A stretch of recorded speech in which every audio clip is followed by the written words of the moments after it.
Good afternoon, parents. I wanted to video a short video of myself in my classroom to introduce myself. This year, unfortunately, because of COVID-19, we are not having parent conferences. So we wanted to record a short video so that you kind of have an idea of what goes on in the Spanish classroom. So first of all, I'm Mrs. Parada. I'm your son or daughter, Spanish 1 or Spanish 2 teachers. This is my classroom, and I'm excited that we get to meet with our students this year. So we've had almost 3 weeks of classes in the classroom. It's been, a challenging time. I'm proud of our students of how well they have taken this challenge, and they've been fantastic, and that's a testament to you parents, to all the work that you've done with your kids, and they've cooperated with everything we've asked them to do. So we continue to move forward. There's a lot of learning going on. There's a lot of new things happening in the classroom. So we're excited. So I'm gonna share a PowerPoint with you. Let me just, by the way, I am in the classroom and things do happen. So if you hear, intercom goes on or someone knocking at my door, please disregard. So I'm trying to do this before I leave for home. So thank you. I know that a lot of you are reading my newsletter that I send to you every week, because I can see how many people have read it. So thank you so much for staying informed. I think it's so important that parents are involved, that parents stay informed, that if parents have questions, they contact me. So I wanted to introduce myself to you. I am originally from Puerto Rico. I was born in New York City.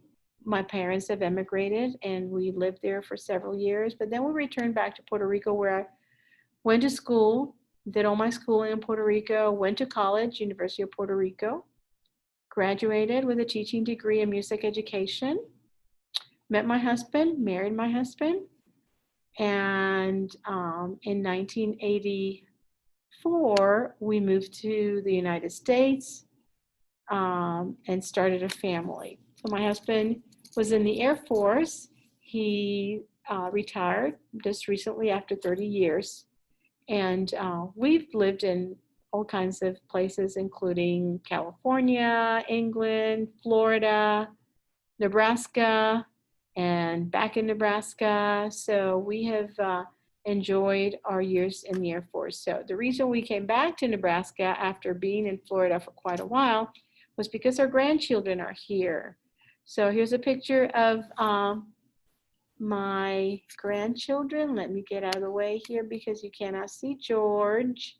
We have 5 grandchildren and 1 in the way. Our daughter is due to have a little girl, Autumn, in November. So we're gonna have 3 girls and 3 boys. This is the reason why we're here, because we absolutely love spending time with our grandchildren, spending time with our children. They're all adults, and spending time with our grandchildren. So Sundays are family days, or we have birthday parties, we have family dinners, we try to get together, go to the park, do all kinds of things with them. They're little, but I enjoy every minute of that. So as far as my teaching experience, I taught music when I first got out of college in Puerto Rico. Then when our children were born, I spent 15 years homeschooling. Wonderful experience, learned a lot while I was homeschooling my own children.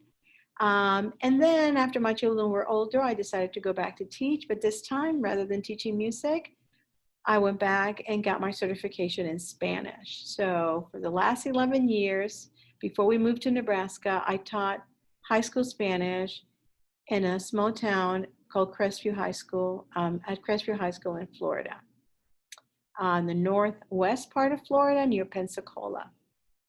And then last year I was hired to teach. When we moved to Nebraska, I was blessed to get a job teaching at this fantastic school. I'm really happy to be here. Just a fantastic administration and faculty. So this is my second year teaching at Papillion La Vista South High School. So some of your sons and daughters I had last year in Spanish 1, so I'm excited to see them again in Spanish 2. As far as our grades, this is our grading scale: 60% summative test, 20% formative quizzes, 10% formative homework and classwork, and 10% summative final exam. Okay, and this is right how we weighed all of our grades. We do have a very generous retake policy, and I tell my students, why not take advantage of it? So your students have this table in their binders. I gave them a copy of that. It tells them what they can retake, right? And when, if there's a deadline for that. So why suffer if you have a bad grade on a quiz or in a test, or if you can retake it, and most of the time, for the exception of your tests, right, you can get a better grade. I mean, you can, whatever the best grade you get, that's what we will put in. So let's say you took a grammar quiz, you got a C, you're not happy with it, you would like to retake it. Yes, you're allowed to do it for a brand new grade. So if you take it a second time and you get a 100, that's exactly what you're going to get. There is some deadlines that they need to be aware of this, and that's why I gave them a copy of this. It has to be by the end of the current chapter, right? It's not like they can do it anytime, whenever they want. Otherwise, we'll be grading all kinds of late work and retakes, and I just can't do that. But we are generous because the second time they get the best grade. Vocab quiz, they can retake 1 every semester. Chapter test that they can retake. Test that they failed, that they got an F, but they can only get a 60% the second time around. So please encourage your students, if they did poorly, that they, as soon as possible, oh, that was the light in my classroom. So I knew things were going to happen because I'm in my classroom. So give me a minute. Let me see if I can get the big light back on.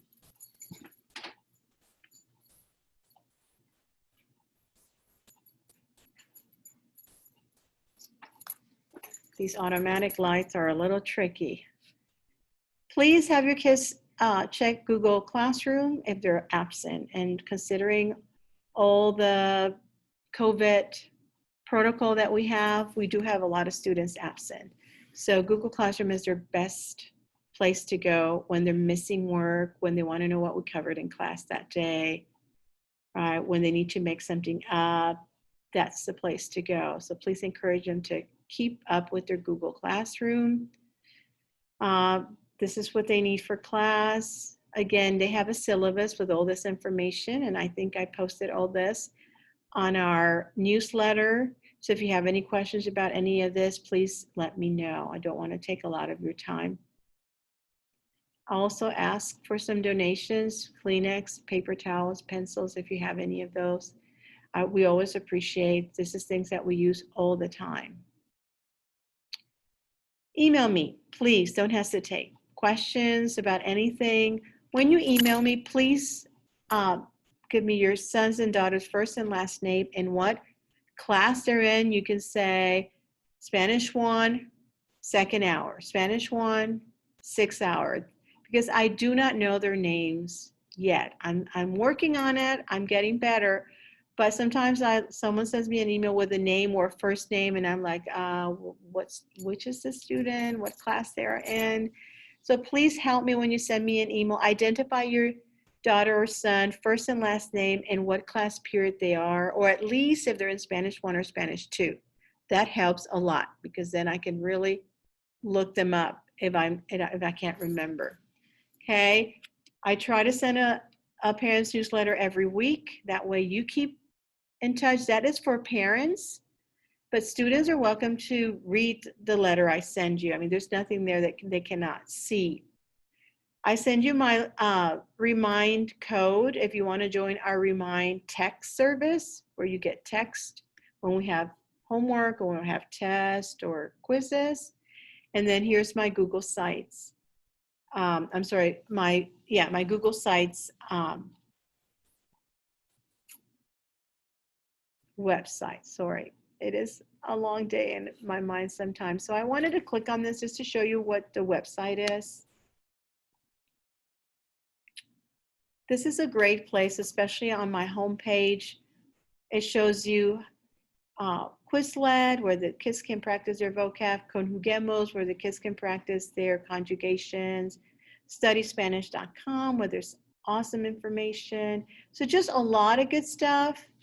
And the homepage, and then obviously you can go to whatever your daughter or son is in Spanish 1 or Spanish 2, okay, and get a little bit more information.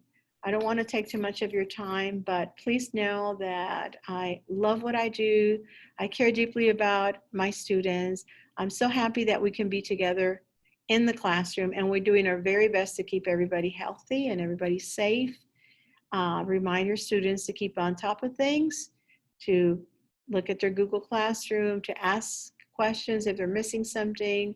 And please feel free to email me anytime when you have a question. And just continue to stay in touch by reading my newsletter to find out what are we doing in the classroom and what important things are coming up. Thank you so much for allowing me to teach your kids. And I hope this was helpful for you. Thank you so much.